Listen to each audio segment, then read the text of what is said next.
ఒకసారి వీడియో చూడండి.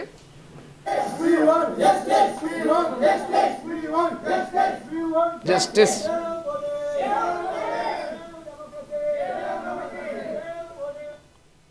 వీళ్ళందరూ కూడా వి వాంట్ జస్టిస్ అని నినాదాలు పలుకుతూ మంచిగా వీళ్ళు ప్రొటెస్ట్ చేస్తూ ఉన్నారు. ఈ సిఐ నాగరాజు గురించి మీకు తెలుసు కదా, ఈ ఆంధ్రప్రదేశ్ విజయవాడలో ఒక అబ్బాయిని లాకప్ డెత్ చేసి చంపినన్న ఆరోపణ ఎదుర్కొంటా ఉన్నాడు. సీసీటీవీ ఫుటేజ్ మాయం చేసిండని చెప్పి ఈయనను ఇప్పుడు అరెస్ట్ కూడా చేసిండ్రు. ఈయనకు మద్దతుగా ఈ వ్యక్తులందరూ వచ్చి we want justice, save police and save democracy అంటా ఉన్నారు. ఒక్కసారి ఆ వర్డ్స్ని చాలా స్పష్టంగా వినుండ్రి.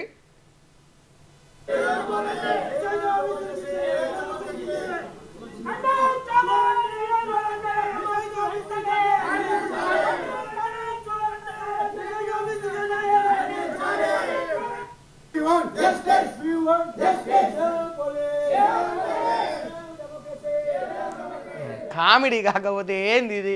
Save police, save democracy. పోలీసులే సేవ్ చేయాల్సిన వాళ్ళు చంపేస్తూ ఉన్నారనేది ఆరోపణ. డెమోక్రసీని కాపాడాల్సిన పోలీసే ఆ డెమోక్రసీని నాశనం చేస్తుండు, అధపాతాళానికి తొక్కుతుండ అనేదే ఆరోపణ మీదనే సిఐ నాగరాజు మీద అరెస్ట్ వారెంట్ వచ్చింది, అరెస్ట్ చేసిండ్రు. అట్లాంటిది మళ్ళీ మీరు అందరు రివర్స్లా కామెడీగా మళ్ళీ సేవ్ పోలీస్, సేవ్ డెమోక్రసీ అని ఇట్లా నినాదాలు వరుకుతూ ప్రొటెస్ట్ చేయడం ఎంతవరకు కరెక్ట్? మరి మీరు అందరూ పోలీసులా లేకపోతే ఆయన అనుచరులా? కొందరు అయితే పోలీసులు లెక్క ఉన్నారు, కొందరు అసలే లేరు. మరి అది అర్థం అయితే లేదు ఏందో వీళ్ళందరూ ఎవరెవరు అనేది వాళ్ళే క్లారిఫై చేయాలి. సరే, కాకపోతే ఇక్కడ ఎందుకంటే వాళ్ళకు ఒక హెయిర్ కట్ అదంతా ఉంటుంది కదా, దాన్ని ఐడెంటిఫై చేసి చెప్తున్నాను నేను. అంటే బియర్డ్ అదంతా ఉండదు కదా పోలీసులకు. అయితే ఇప్పుడు వీళ్ళందరూ కూడా ఈ పోరాటం చేస్తూ ఉన్నారు ఈ సిఐ నాగరాజుకు మద్దతుగా. నేను కొన్ని ప్రశ్నలు అడుగుతాం అనుకుంటున్నాను. అసలు సిఐ నాగరాజును ఎందుకు అరెస్ట్ చేసిండ్రు? ఇవాళ సిఐ నాగరాజుని ఈ పోలీసును ఎందుకు అరెస్ట్ చేసిండ్రు? ఆ సాయి అనే ఒక యువకుడిని లాకప్ డెత్ చేసి కొట్టి చంపేసిండు అనే ఒక ఆరోపణకు గల కారణాలు ఏంటంటే ఈయన అతనిని తీసుకోబోయిండు, అరెస్ట్ చేసిండు అనేది చాలా క్లియర్గా ఉంది. అరెస్ట్ తర్వాత అతని విచారణకు పిలిచిన తర్వాత అతను ఎక్కడికి పోయిండు, ఆయన నేడికి పంపించిండ్రు అనే వివరాలు తెలియదు. సరే, ఫలానా ఆయన వెళ్ళిపోయిండు, ఏందో మా దగ్గర లేడనే కారణాలు చెప్తా ఉన్నారు. మరి సీసీ ఫుటేజ్ పర్టికులర్గా ఎందుకు మిస్ అయింది? మే 1 నుంచి వెళ్ళి జూన్ 1 దాకా ఈ నెలకు రోజుల వ్యవధిలోని సీసీ ఫుటేజ్ ఎందుకు మిస్ అయింది, ఎవరు డిలీట్ చేసిండ్రు అనేది ప్రధానమైన ఆరోపణ. దానికి ఆయన దగ్గర సమాధానాలు లేవు. సీసీ ఫుటేజ్ అథారిటీ డిలీట్ చేసే అంత ధైర్యం కానిస్టేబుల్ చేయరు. కానిస్టేబుల్ వితౌట్ సీఏ పర్మిషన్, ఒకవేళ కానిస్టేబుల్ ఏదైనా అఘాయిత్యానికి పాల్పడ్డరు సాయి విషయంలో అని అనుకుందామా అంటే వితౌట్ సిఐ పర్మిషన్ కానిస్టేబుల్ కొట్టి చంపేంత సీన్ అదంతా కూడా ఆ పోలీస్ స్టేషన్లో ఉండదు. కాకపోతే నేను అడిగేది ఏంటంటే ఇప్పుడు వీళ్ళందరూ కూడా ఇంత పోరాటం చేస్తూ ఉన్నారు, ఇంత చేస్తూ ఉన్నారు. సరే, కోర్టు డిసైడ్ చేస్తుంది నిజంగా సాయి మరణానికి కారకులు నాగరాజా కాదా అనేది.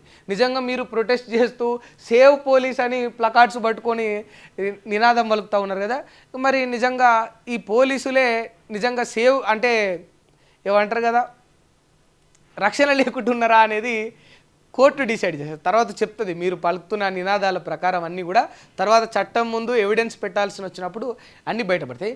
కానీ మానవత్వ విలువలతోని ఈ సమాజంలో ఉన్న విషయాలు మనం ఒకసారి గుర్తు చేసుకుందాం. అసలు నిజంగా పోలీసుల డ్యూటీ ఏంది? 23 ఏళ్ళ ఒక యువకుడు, ఈ సాయి అనే ఒక యువకుడు, అతను రౌడీ షీటర్. అతని మీద షీట్ కూడా ఓపెన్ చేసిండ్రు. సరే, అతని మీద పలు సెక్షన్ల కింద గతంలో పలు కేసులు కూడా అయినాయి. సరే, అతని మీద రౌడీ అనే ఒక ముద్ర ఉంది.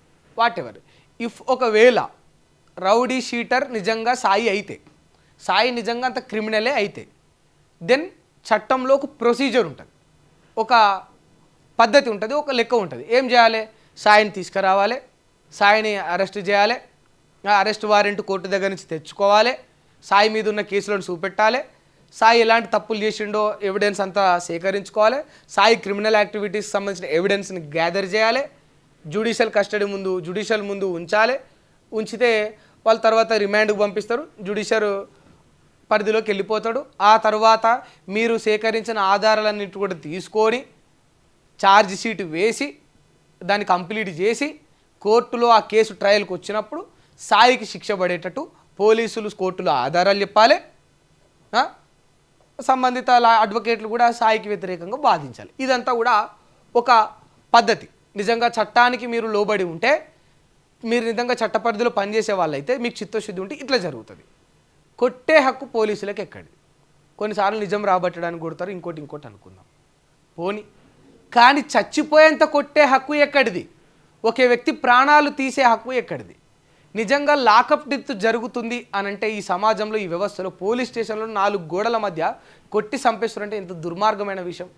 ఇంత గంభీరంగా ఇంత గట్టిగా పట్టి మాట అనడానికి కారణం ఏంటంటే వీళ్ళందరూ సేవ్ పోలీస్ అని ప్లకార్డ్స్ పట్టుకొని ధర్నాలు చేయడానికి నిరసనలు వ్యక్తం చేయడానికి వచ్చారు కదా. ఈ నాగరాజు గురించి, ఈ నాగరాజు అనేట ఆయన ఏం చేసిండు తెలుసా?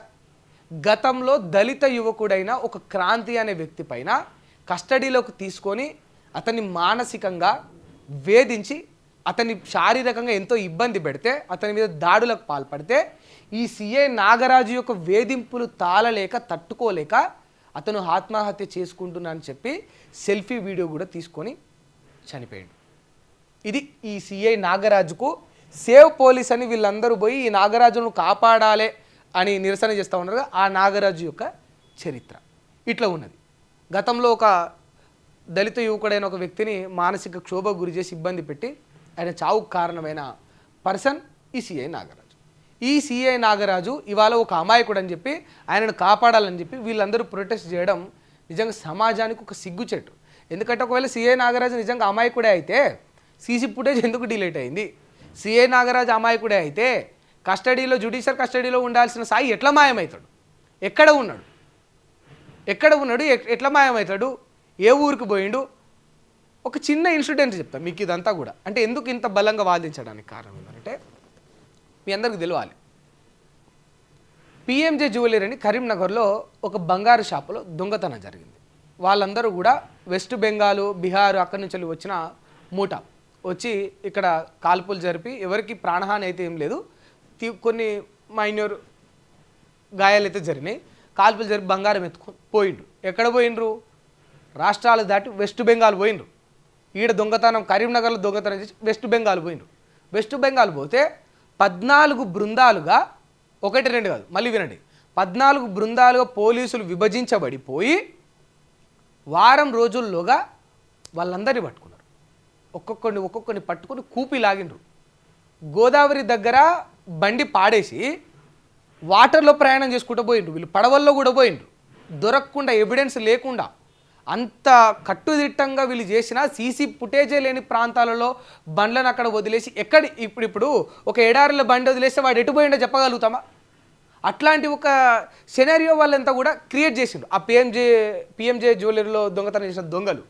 అట్లాంటి సిచ్యువేషన్లో కూడా కేవలం వారం రోజుల్లోగా ప్రతి సీసీటీవీ ఫుటేజ్ను వదలకుండా చెక్ చేసి మొత్తం నిఘా పెట్టి చెయ్యాల్సిన 100% కృషి అంతా చేసి పోలీసులు ఆ దొంగలను వెస్ట్ బెంగాల్లో పట్టుకున్నారు. ఒక బంగారు షాప్లో ఆ బంగారం అమ్మడానికి పోతే వెస్ట్ బెంగాల్లో పట్టుకున్నారు. అంటే పోలీసులు ఒక వ్యక్తిని పట్టుకోవాలంటే ఇగో ఇంత కష్టం ఉన్నా కూడా ఎంతో సులువుగా పట్టుకుంటారు. దెన్ సాయిని పట్టుకారండి. నిజంగా సాయిని సిఐ నాగరాజు చంపలే. సిఐ నాగరాజు సాయిని చంపలే, లాకప్ డెత్ చేయలే. సాయి తప్పించుకు పారిపోయిండనే కథనాలు అల్లిండ్రు. సరే, అదే కాసేపు నిజం అనుకుందాం. సాయిని పట్టుకారండి. సీసీ ఫుటేజ్ పోలీస్ స్టేషన్లో మాయమై ఉండొచ్చు. మే 1 నుంచి జూన్ 1 దాకా పోలీస్ స్టేషన్ బయట సంబంధిత షాపులల్లో, ఆ చుట్టుపక్కల కిరాణా షాపులల్లో, మెడికల్ షాపులల్లో, రోడ్ల మీద ఉంటాయి కదా. సాయి ఎక్కడుండో పట్టుకరండి. ఏ డేట్ నాడు ఎటు పోయిండు, ఏ గల్లీ దాటిండు, ఏ ఊరుకు పోయిండు, విజయవాడలోనే ఉండా, కృష్ణలంకల్నే ఉండా, బెజవాడ టెంపుల్కు పోయిండా, లేకపోతే దాటి హైదరాబాద్కు వచ్చిండా, తెలంగాణకు వచ్చిండా, సీసీటీవీ ఆధారంగా తీయండి. ఆంధ్రప్రదేశ్లో ఒక దొంగతనం జరిగితే ఆ దొంగలు తప్పించుకొని బీహార్కు పోతే, గతంలో ఆంధ్రప్రదేశ్ పోలీసుల చరిత్ర చూడండి, బీహార్లో పట్టుకున్నారు. 20 రోజులు ఆనే గస్తీ కాసి బీహార్ పోలీసులకు ఇన్ఫామ్ ఇచ్చి వాళ్ళకి ఇన్ఫర్మేషన్ ఇచ్చి వాళ్ళ యొక్క హెల్ప్ తీసుకొని 20 రోజులు ఆనే ఉండి మరి తిన్నరా పన్నరా ఎట్లున్నారో కూడా తెలియదు. ఎంత కష్టపడరు చూడు. బీహార్లో పట్టుకున్నారు. ఇది ఆంధ్రప్రదేశ్ పోలీసుల చరిత్ర. సాయిని పట్టుకరండి. సాయి తప్పించుకుపోయిండు అనుకుందాం, సిఐ నాగరాజ్ చంపలేదు అనుకుందాం. ఎవరికి చెప్తా ఉన్నారు కాకమ్మ కథలు? ఎవరి చెవులో పువ్వు పెడతా ఉన్నారు చెప్పుండ్రి. ఒక రిట్ కూడా వేసింది వాళ్ళ తల్లి. పోలీస్ కస్టడీలో ఉన్నాడు సాయి, అయినా కూడా ఎలాంటి ఇన్ఫర్మేషన్ లేదు, ఎక్కడుండో చూపిస్తలేని. అప్పుడు బయటపడేది ఇదంతా. అప్పటి వరకు అంటే జ్యుడిషియల్ కస్టడీకి జ్యుడిషియల్ దగ్గరికి పోయే వరకు కూడా ఎక్కడ కూడా బయట పెట్టలేదు. ఆ తల్లికి కనీసం తన సొంత కొడుకును కన్న కొడుకును చూసుకునే భాగ్యాన్ని కూడా కల్పించలేకుండా అలాంటి ఒక సంఘటనను క్రియేట్ చేసి ఇంత దుర్మార్గంగా చేసిన వ్యక్తికి ఇవాళ సపోర్ట్ చేయడమా? సేవ్ పోలీసా? పోలీసులు సేవ్ చేయాల్సిన పోలీసులే చంపేస్తున్నారనే ఆరోపణ ఎదుర్కొంటా ఉంటే సేవ్ పోలీసా? హౌ చీప్ ట్రిక్స్ అని సమాజం అంతా కూడా అంటుంది. నిజంగా చెప్తున్నా, సిఐ నాగరాజ్ అమాయకుడైతే 100 కోట్ల ఆస్తులు ఎట్లా ఉన్నాయి?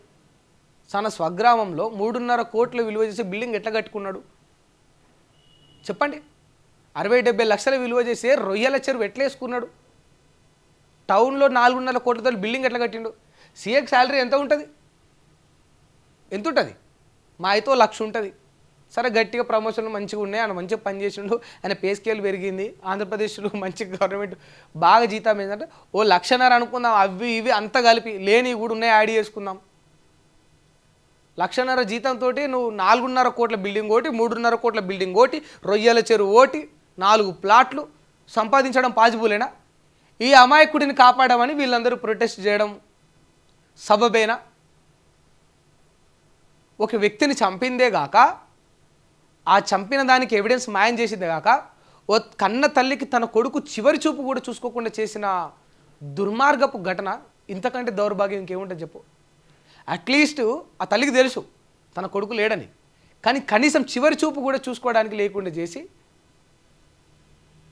మీ సాక్ష్యాలు ఉండొద్దని వ్యక్తిని మాయం చేస్తారా మీరు చేసిన దుర్మార్గపు పనికి? దయచేసి అంటే మనం ఏ సమాజంలో బతుకుతా ఉన్నాం అంటే డెమోక్రసీ కదా ఇది, భారతదేశం. ఐ థింక్ ఇది 2026 ఐ థింక్ అని అనుకునే పరిస్థితి తీసుకొచ్చిండ్రు. అంటే ఇది 2026 లేకపోతే నిజంగా మనం ఏమైనా 70s 80s ఏమైనా ఉన్నామా? డెమోక్రసీ ఉన్నదా అని అనే ఒక భావజాలాన్ని ఈ వ్యవస్థలు తీసుకొస్తా ఉన్నారు. అంటే ఒక పోలీస్ వస్తుందంటే నిజంగా గుండె ధైర్యంగా ఫీల్ కావాలి ఏ వ్యక్తి అయినా కూడా. ఓ పోలీస్ నిజంగా ఇండియాలో ఒక హార్ష్ రియాలిటీ మాట్లాడుకుందాం మనం. ఒక పోలీస్ వస్తుందంటే ఎవరైనా ధైర్యంగా ఫీల్ అయ్యే పరిస్థితి ఉంటుందా? మీకు కొన్ని విషయాలు చెప్తా. ఇప్పుడు చనిపోయిన వ్యక్తి ఈ సాయి, పోలీసుల గురించి మాట్లాడుకుందాం. సరే ఈ సిఐ నాగరాజుని చంపేడా లేదా అనేది సరే తర్వాత చట్టం డిసైడ్ చేస్తుంది, సరే కోర్టు డిసైడ్ చేస్తుంది, ఆధారాలు సేకరించిన తిమ్మట వాళ్ళు చెప్తారు. కానీ నిజంగా ఒక పోలీస్ వస్తున్నాడంటే ఈ వ్యవస్థలో ఒక వ్యక్తి ధైర్యంగా ఉండే పరిస్థితి ఉన్నదా? అసలు పోలీసులు ఎందుకు ఉన్నారు అనేది ఒక ప్రధానమైన ప్రశ్న మనం వేసుకున్నాం. వై పోలీసు ఎందుకు ఉన్నారు ఈ సమాజంలో ఈ వ్యవస్థలో అంటే, ఎవరికైనా ఇబ్బంది వచ్చినప్పుడు, ఆపద వచ్చినప్పుడు, సమస్యలు వచ్చినప్పుడు వాటిని సాల్వ్ చేయడానికి, ఒక ఆడపిల్లకు తోడుండడానికి, ఒక అమాయకుడికి భరోసా ఇవ్వడానికి, ఒక అన్యాయాన్ని ఎదిరించడానికి. ఇది పోలీసులు ఉన్నది ఇందుకే. అర్ధరాత్రి వేళ ఒక అమ్మాయికి ట్రైన్ లేట్ అవ్వడం వల్ల తాను ఒంటరిగా ఉన్నది, రావాల్సిన సమయానికి ట్రైన్ ఆలస్యమైంది, నాకు రక్షణ కల్పించండి అని ఒక అమ్మాయి పోలీస్ స్టేషన్ ఫోన్ చేసి అడిగితే, ఇదే హైదరాబాద్లో అది మా డ్యూటీయా, నేను దింపడం మా పని అనే విధంగా పోలీసులు మాట్లాడిన సందర్భాన్ని చాలా స్పష్టంగా చూసినాం.